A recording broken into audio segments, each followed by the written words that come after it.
Okay guys, so I've loaded up a blank project, and before we start getting this track underway, firstly we're going to set up some references.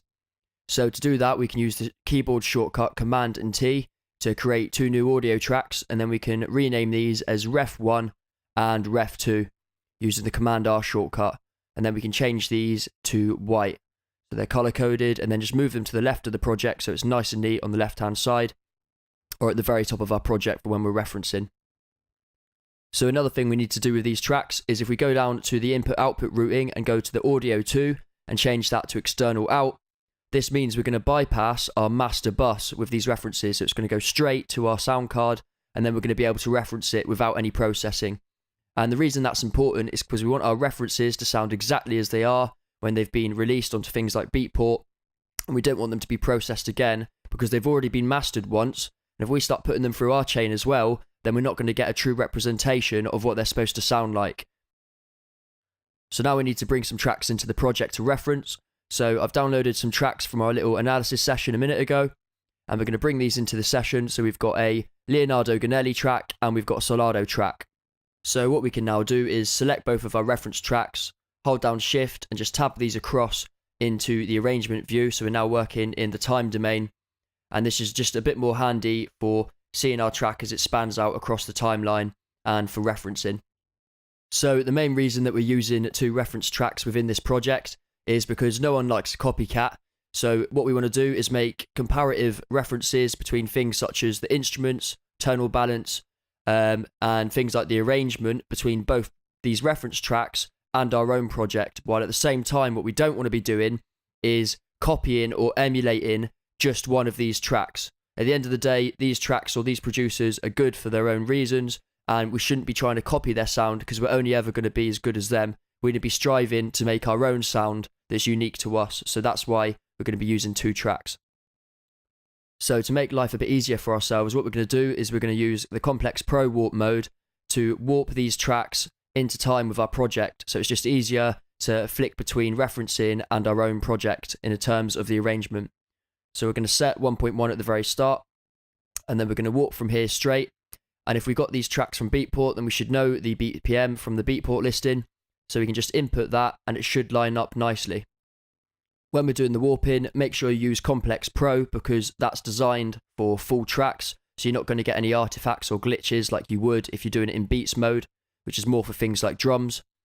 So what we can now do is put on our metronome and just listen as we flick through and make sure that the whole track is in time.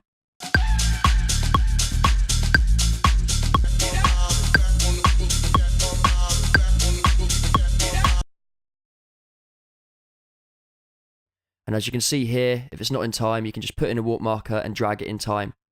And usually you're only going to really need one or two warp markers at the very start or the very end. But if it's still not in time, then you just need to go through and make sure that it's all nicely lined up with the grid, checking with the metronome. So now we've chosen some decent reference tracks and we've got them in time with our project. So all we need to do now is set them up so we can quickly hot swap between listening to those and listening to the actual project, so we can make quick, snap, comparative decisions. So to do that, we're going to put a utility device on each of our reference tracks and also one on our master. And then we're going to go and duplicate the one on our reference tracks. So we've got two on each reference and one on the master. And then if we press the shortcut Command and K, that's going to enter us into key map mode, which means we can map the keys on our keyboard to be able to manipulate these devices and turn them on and off. And something that not many people know is that if you turn on caps lock, so we're now in uppercase, you can actually map the uppercase and the lowercase keys different from each other. So it's a case sensitive mapping. So I like to do everything in uppercase just so it doesn't interfere with anything else that I've got going on in the project. So now we can map this mute button to the left bracket, and I'm going to do the same for Ref 2 and Ref 1. So I've just mapped all of these to the left bracket. And then if we come out of key map mode and we go to our master, and all we're going to do is turn this mute button on, so it's now muted, and this now turns our left bracket into a toggle. So when we press the left bracket, it's going to unmute the master and it's going to mute our reference tracks. So if we just go on those, you can see they're now muted. We go back to the master and push it again, you can just see it's going to flick between monitoring the references or monitoring the master.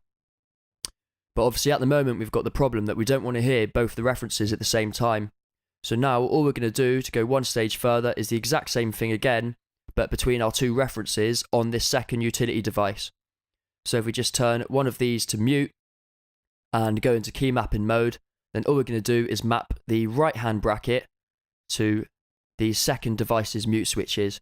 So now we've got the left bracket, which is going to let us choose between project or references, and the right hand bracket, which is going to let us choose between reference 1 and reference 2. And now, no matter how we push these buttons, we're never going to get in a situation where we're going to have more than one thing playing at once. So at the moment, obviously, we don't have any project in place, so just to simulate the project, I'm going to drag in this little audio clip and loop around it, and just show you how these reference functions work. So just to recap, we've got the left bracket, which is reference or project, and we've got the right bracket, which is going to let us choose which reference to listen to.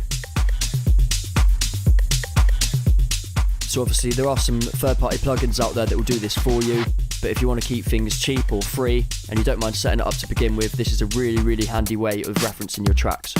So at the moment, we're monitoring our project. We press the left bracket, we can go to our references. We push the right bracket, we can go between our references. And no matter how we push these two buttons, we've always got complete control over everything we're listening to, and we can never hear more than one thing at once.